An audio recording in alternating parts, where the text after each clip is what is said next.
ભરૂચ જિલ્લામાં રાજકીય પંડિતોના ગણિત ગરબડમાં પડી ગયા છે। ભરૂચ જિલ્લા પંચાયતની ચૂંટણીના પરિણામોએ સાબિત કરી દીધું છે કે જનતા હવે માત્ર અને માત્ર વિકાસને વરેલી છે।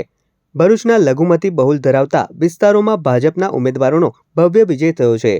અંકલેશ્વરના સંજાલી અને જીતાલી બેઠક પર ભાજપના ઉમેદવારોને મુસ્લિમ મતદારોનો ભરપૂર સાથ મળ્યો હતો, જ્યારે વાગરા અને સિતપોણ જેવી મહત્વની બેઠકો પર પણ મુસ્લિમ મતદારોએ કમળ પર પસંદગી ઉતારી હતી। એટલું જ નહીં, ઈખર, ટંકારિયા અને પાલેજ જેવી બેઠકો જ્યાં વર્ષોથી સમીકરણો અલગ હતા, ત્યાં પણ મતદારોએ ભાજપને ખોબે ખોબે મત આપીને વિજેતા બનાવ્યા છે। સ્થાનિકોનું કહેવું છે કે વિરોધ પક્ષો દ્વારા ફેલાવવામાં આવતો ભય હવે દૂર થયો છે। મુસ્લિમ મતદારોએ સ્વીકાર્યું છે કે ભાજપ સરકારની યોજનાઓનો લાભ કોઈ પણ ભેદભાવ વગર દરેક સમાજ સુધી પહોંચી રહ્યો છે। આ જ કારણ છે કે મુસ્લિમ મતદારો ભાજપ વિરોધી હોવાની ચર્ચાઓને ખુદ મુસ્લિમ ભાઈ બહેનોએ જ મતદાન દ્વારા ખોટી સાબિત કરી દીધી છે। આ પરિણામો ગુજરાતના રાજકારણમાં એક નવો અધ્યાય લખશે।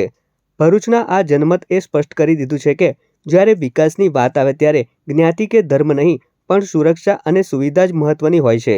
ભાજપના ઉમેદવારોની આ જીત એ સાથ અને વિશ્વાસની જીત છે।